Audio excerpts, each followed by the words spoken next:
I've lost your audio. Okay, we are going live now. Is that okay? I'm for the interview.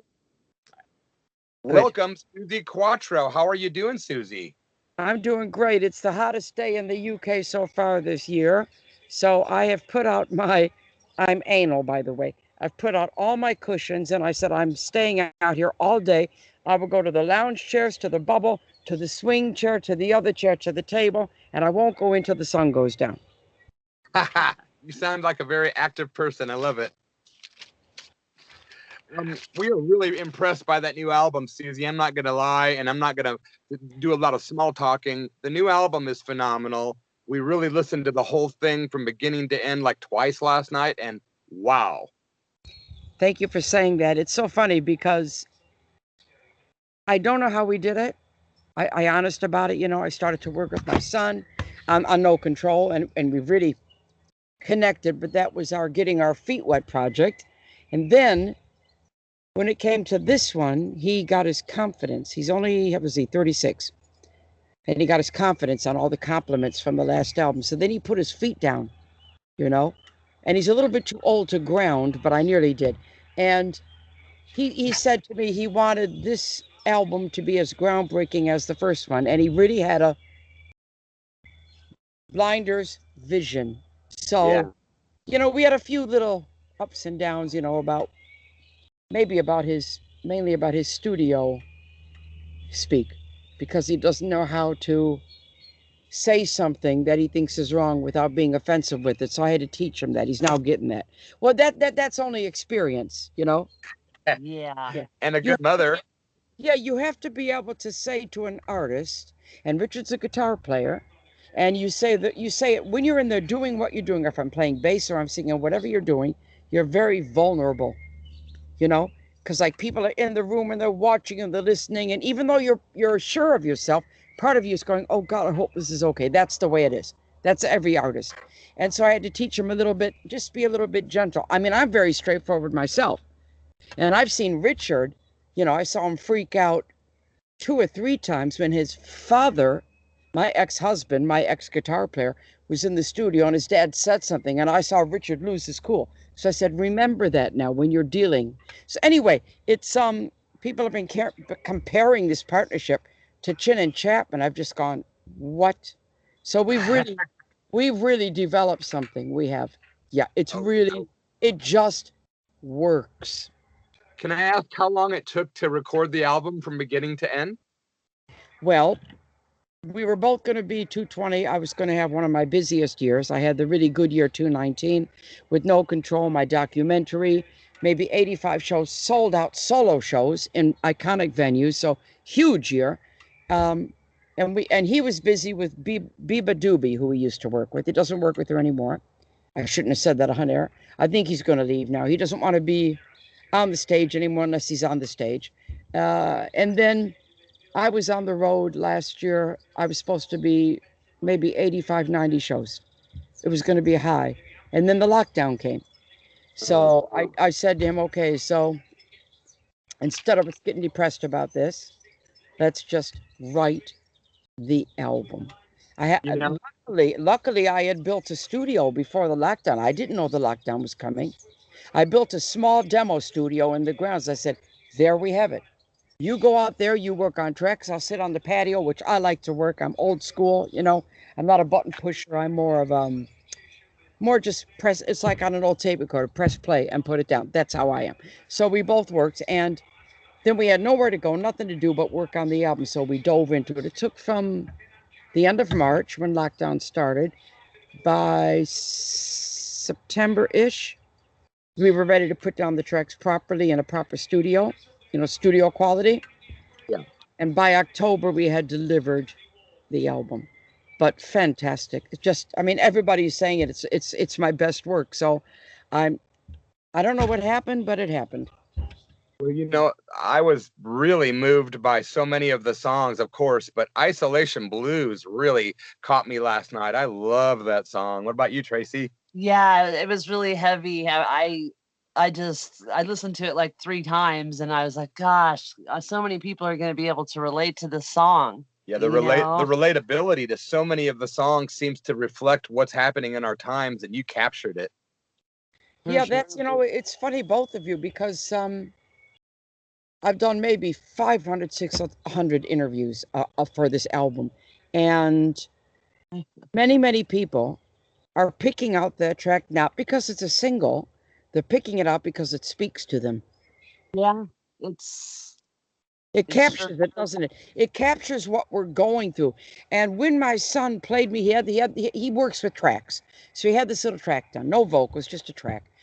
He's a very good guitar player. Puts down a basic bass and a basic drums, and we build on it. And he played it for me, and I said I like that. And he said I thought maybe we could call it Lockdown Blues. I said no, we can call it Isolation Blues because then it widens it. Because it doesn't have to be about it can be about any dark time in your life. And then I went into my little bubble here on my patio, and I had the track on my computer, and I dug down deep into myself and put on that paper with the lyrics and the melody every single thing I was feeling. And that's what people are picking up on, that I'm saying exactly what I'm feeling. I went right down there, you know? And Um, my favorite line of the song is, "I'm G and T and getting so high, it's an alcoholic lullaby." I love the cheekiness of them. And this ain't it the truth? I said I to love. somebody, I said to somebody when I was doing the interview, I think people who don't drink are drinking right now. That's funny. There's another song on the album called Betty Who, and I'm wondering who is Betty? Okay, there's a story to that. That's the one I did with Cherie. She's a very good friend of mine, Cherie Curry. Um, Richard had this riff. He's a very good riffer, by the way. Very good riffs. And he said, "I got this riff. What do you think, Mom?" And he's shown it to me. I said, "I like that. I like the feel of that." And he said, "I have a title." I said, "Okay, what is it?" Because I'm usually the title girl. But he had the title. I said, "What is it?" "Betty Who." I said, "Okay, what's the reasoning behind it?" He said, "Well, when he was working with Biba Doobie, he said she had a tour bus, and it was called Betty Who." And I said, "Right. I don't mind the title. I don't like it being about a tour bus. Leave me with it." And then I made it about a groupie. Ah, It's like Betty Who. Yeah. And then it all made sense. When I made it cheekily about a groupie, tongue in cheek, I thought, oh, no, that's the song.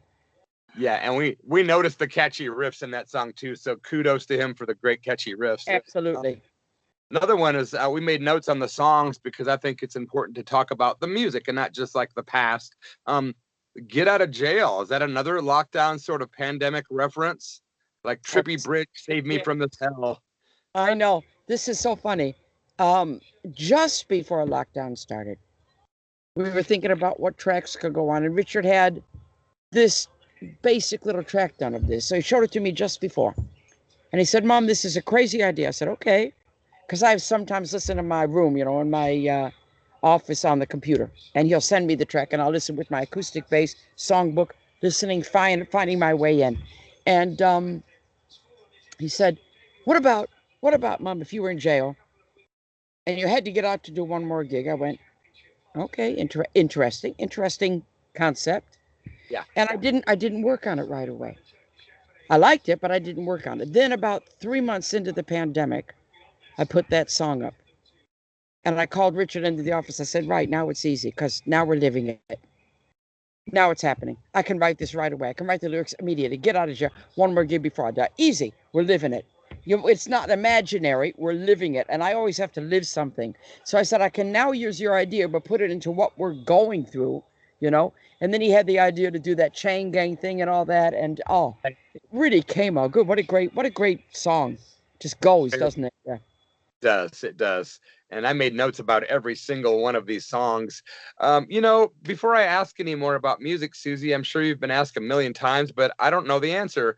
How come you're so darn recognizable and huge and popular all over everywhere, but not so much the States as the other places? What happened with that? You have to watch the documentary, Suzi Q. It really does explore that very, very well. It does. It answers it. First of all, I relocated to England because I got offered 2 solo contracts at the same time within a week. One to stay in New York with Elektra Records and become the next Janis Joplin. That's not me. Really, really, they were serious. And the other one was for Mickey Mouse from England to come to England, make an album, become the first Suzi Quattro. So I came here. Now, that was 71. By 1973, I had my first number one all around the world. By 1974, I took the English band back to America to start touring. Did a lot of gigs, sold a lot of albums. The hit singles were a little bit elusive there, but the albums were known and I was known. But when I went there, back home, after 3 years absence, I noticed that all I heard on the radio was Linda Ronstadt and the Eagles. Done. That's changed. Yeah. This is what was happening. So, as Mike Chapman says in the documentary, that little space of time where I was having million sellers everywhere in the world, but America, they just were, it was a little bit early for them. They didn't get me. They thought a girl bass player doing this, doing what, and they didn't quite get it. And then it took Happy Days to kind of make what I was doing acceptable, because there I was, this bass playing girl, obviously a real player in this number one TV show. It took that to establish me. So they discovered Suzi Quattro. If you love the Tuscadero, it doesn't matter. You got there in the end. Right? You know, I'm just gonna say it. I mean, I'm 50, and I the first time I ever saw you, you know, I was fairly young, and it just blew me away. I never forgot it. I got my first leather jacket because of you. And I mean, I saw that and I was a little kid, and I remember thinking, this woman, this chick is the coolest thing I've ever seen. I was like, this is like, it was totally new to me because I was a huge Elvis fanatic, as you were.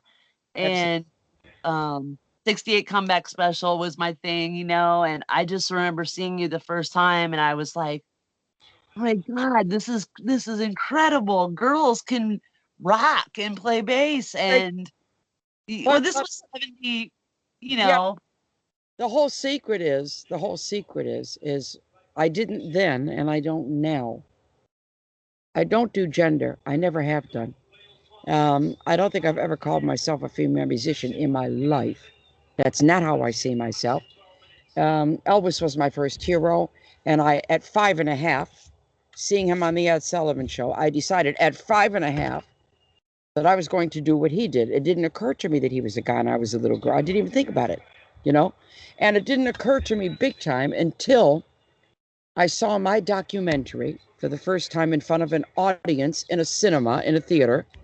And it was my first premiere. And it was so, you know, you're there with an audience, and that's when you really get it when you see it with an audience. And I was due to go up for the question and answer at the end of it. And I really wanted to see that in that room. So I snuck into the side. They didn't know I was in there. A few people saw me and I went, shh, shh, leave me alone, leave me alone. And I watched that documentary with all these women, every woman you could think of coming up and saying, oh, just because of her, we did. So I was watching it and I was in tears. And the next day, I called my good friend who's in there, Cherie. She wrote a song about me, which appears at the end of the documentary. And I called her up, the ex-singer from the Runaways, and I called her up and I said, I was at my premiere last night and I have something to say to you. And she said, what? And I said, well, I just realized for the first time ever in my life, and I've just turned 71, so this would have been when I was 70. I said that by me doing what I did, I gave permission to women all over the world, permission to be different. And she went quiet. And then I love the story. There was a little pause on the phone, and then she went, and you just got that? Yeah. Was that a great line? It was actually perfect comic timing, and you just got that. But that's the refreshing part about me, I have to say. I don't have an agenda. I never did. That's as cool. you just said, you know, you watched me, and if I had been out there with an agenda, you wouldn't have had that feeling about me.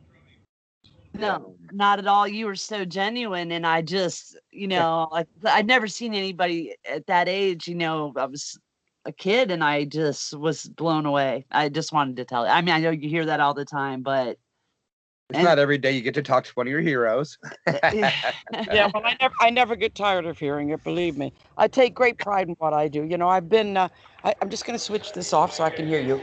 I've been. Hang on. Off. There we go. I've been in the business. I just turned 71 June the 3rd. I've been in the business now as a professional for 78 years. And that is just mind-boggling. 58 years. 58 years as a professional. I can't believe it's been that long. Gosh, and time just flew. 58 years of gigging. Wow. I know, even when I said, I go, Jesus Christ Almighty. And I still get out there with that same passion, with that same feeling, with that same need. I have a need to be out there. I did my first gig since last September. We had one last year in Denmark. One. Actually, there were a couple in February, maybe a couple in January, one in September. So after the lockdown started, we had one that got in under the wire in Denmark with half the people in. So I had my first one on Saturday here at the Peterborough Showground in the UK. And the drummers are doing my intro, and they were allowed 1,000 people in. There was 2,000 tickets sold, but only 1,000 in, distanced at tables. That's how they allowed the gig to go ahead, which is fine. At least we had a gig. And I walked out on the stage to my drum intro, and I went from side to side to side to side, and then I went to the microphone and I went, a gig. There you have get out of jail for real, you know. Yes, it's like you're playing Monopoly. Yeah. Out of all the albums you have, do you have any particular favorites that stand out? Oh God, this one for sure. I mean, The Devil in Me, it's going to be hard to beat. We are writing for the next album as we speak, but we really found our feet with The Devil in Me. First album, very special. Let me think. I personally love Suzi and Other Four-Letter Words. Back to the Drive was great because it was after a little space with my divorce and all that. It was coming back into the big time. I love QSP, Quattro, Scott and Powell. And I love both albums I've done with my son. I do. We really did something. No Control and The Devil in Me. Oh, boy. He was over today and we're still going strong. You know, I'm doing an album with KT Tunstall right now. And it's been in the studio sitting there for quite a while because she has her stuff, I have my stuff. And now we're finally bringing it to fruition. Oh, fantastic. I've never been more creative in my life. Never. I can't stop. I just can't stop. I just finding so many things to write about. I don't know about other artists, but this for me as an artist has been the most creative time of my life, this whole lockdown thing. And I don't know why that is. I'm about to release my 5th book, 2 of them created and released during lockdown. Wow. Amazing. I mean, that's nuts, isn't it? That's nuts.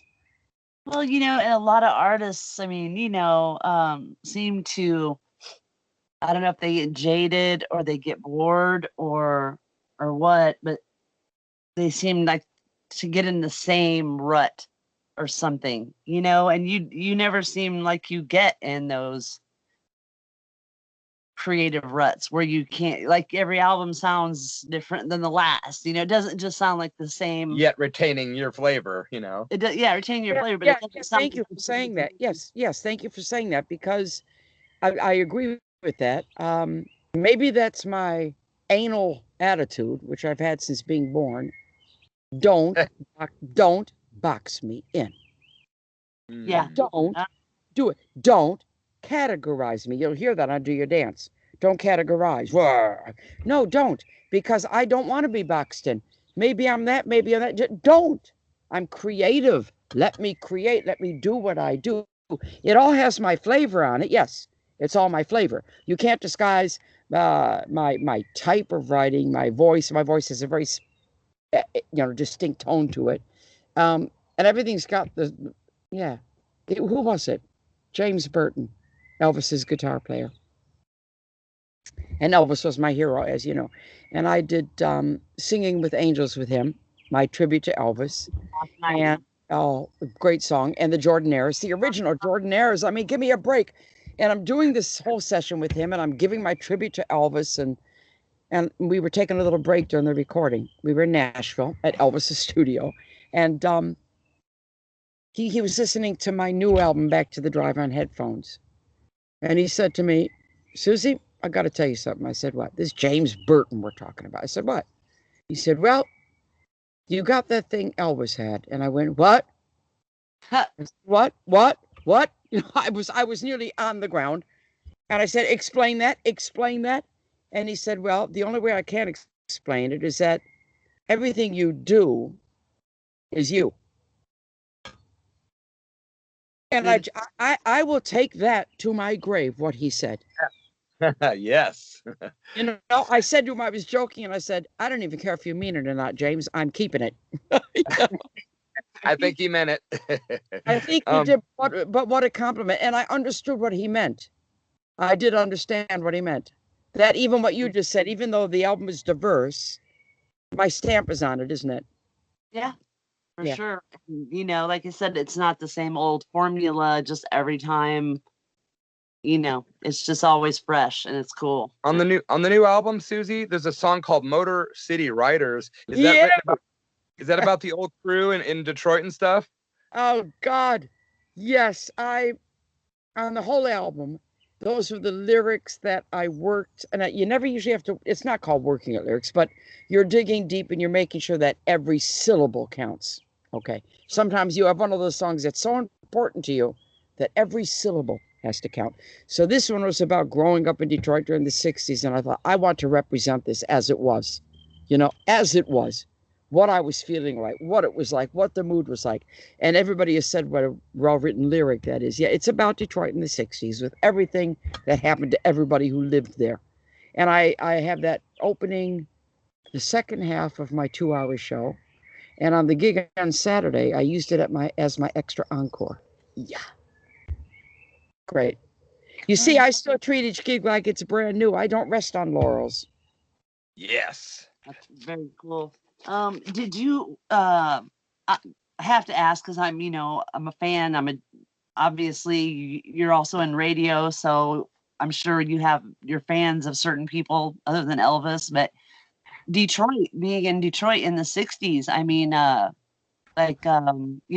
Mitch Ryder and the Detroit Wheels, and I know Bob Seger's from Ann Arbor, The Last Herd. I'm a big fan of his early stuff. And yeah, we everybody asks me that. All the Detroit people, all of them. We all, I can't say I was fans because we were colleagues. So we were a little bit younger than a lot of them, maybe 2 or 3 years. So my first band, the Pleasure Seekers with my sisters, we started to, first of all, we saw them quite young, and then we were in the band, and then we started to do gigs, same gigs together. So we're all friends. We all know each other. But there is a, God, I've had this conversation so many times. Me and Alice in particular, in depth, we've had this conversation. What is it about Detroit? Detroit has, there's an energy, there's an edge, and there's a danger and a desperation in Detroit. This all comes out in the music. You've got all your different Greek town, Italian town, German town, Polish town, black, white, rich, poor. You've got all these extremes, and yet we all get along. Yeah. And that's what the City Riders says, you know? It doesn't matter. It doesn't matter at the end of the day. We all get it. Yeah. Detroit, I lived there when I was a little kid. Of course, totally different time. It was in the 70s, but it sure has changed a lot. It's been through a lot. The city that's really been through. It has, and now it's coming back. Now they're building each. They're redoing each iconic building and getting back to its former glory. And you won't keep Detroit down for long. You just won't. There's a survival thing there. That's what the song says when you hear it. You know, when it says 3 a.m. alive, getting out of town, that happened to me. The riot started. We were on TV. We were watching TV on Grosse Pointe, which was a ritzy suburb, and watching the machine guns across the street and people coming in and raiding the shops downtown. My dad got scared. We went to a gig in Detroit, in Buffalo, for the Pleasure Seekers early. So we were 3 a.m. in the car getting out of town. My dad wasn't on the gig. He took us there. And the Molotov cocktails dropping from the bridge. It's all what happened in that song. Wow. Crazy. What year was that? Would have been the year of the riots. Was it 67 or 68? I think it was 67.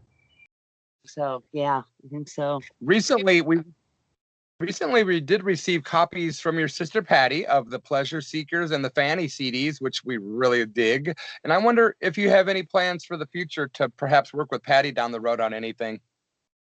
No, I haven't. God, that was so long ago. I'm now 71. I was 21 when I stopped working with Patty, so that's a long time ago. Yeah. I don't think so. She did visit me when I broke my bones, and she came over and visited, and we wrote a song. We wrote a song together. Maybe that one will come out, but no. And Patty's not really in the business as such. She hasn't been for a long time. You know, she was in Fanny, and that's the last time she was in it. So it's not like she's been in bads and gigging. You know, she keeps her thing alive and her projects and all that, and her Pleasure Seekers and Cradle, which is her past, her history. But no, I don't think so. I don't think so. How did you know, I know when you had your accident, and I remember reading that it was your left wrist, and I'm like, oh my God, she's a bass player. And I was, I mean, did that heal up well? Did you have? Yeah, no, it did. It did. Long story short, I was coming back from a gig from Kiev, and all of a sudden we were on steel steps, and I went to lift my gig bag up. I'm so little, the gig bed didn't go high enough. It went against the stair. Down I went. Right knee, left wrist. Right knee, left wrist. Great. Boy. I had to learn how to play again. Because that does all the work. The left hand does all the work. And good, because what it made me do was address any bad habits I had acquired. Yeah, everybody has little cheats. Every musician. Oh, I can't, I'll do it this way. Every musician has it. So I had certain things I did, and I couldn't do them anymore. So it actually helped me in a way. I had to learn to walk again. That's huge. Wow. What a time. But it's all good. Yeah. About the new album, there's a song called "If You Can't Dream It." What is that one about? Is that about life being surreal? That was a weird thing. My son again approached me. He's not a lyric person, but he's an idea person, and I'm very much lyrics. I'm all about the words. That's me. Always have been. I'm a Gemini. This is what we do. Yeah, words are our tool. They are. So he told me this idea he had about a dream that you can't wake up from, and he gave me that idea of the dreams, so you can't dream it. So I took it into that dark space where the way I related to that, what he told me his idea of it, I said, okay, mine is where you can't, that space where you can't wake up. Yeah. Mind extreme it. You're there, and you know that you're sleeping, and you want to wake up, and you can't, and it's terrifying. You're pushing and pushing, and you can't quite get there. And I always wonder, I took that in that song, if you let yourself not wake up, is that your death? Right. No, when you're trying to wake up and you can't, does that mean that you would die if you don't try to wake up? I've always wondered that. I'm too chicken to try it out. I'm not going to try it out. Please don't. No, I won't. Yeah. Listen, I've got about 5 more minutes. Is that okay? Yes. Sure. That's about what we had. I got another one coming in, so at 7. So I'm sorry I was late. It's my fault, not your fault. Okay. That's okay. We're so grateful to have you on the line. And I'm a retro guy. I'm a pop tart, like Rob Halford from Judas Priest calls himself. And I love pop and rock and roll. Back in the 70s, I know you did lots of gigs with lots of famous bands and different bands. Did you get to do much with the Bay City Rollers by chance? I was very close with Les, knew him very well for many, many years. Lovely guy, just loved him. Yes, we did lots of gigs with him. Les and the guitar player. Those were the two real talented ones. Eric. He's gone now, Les. And my husband booked the Bay City Rollers for many years, and then he booked Les McEwen on his own for many years. Yes, I knew them very well. They were a cute pop band.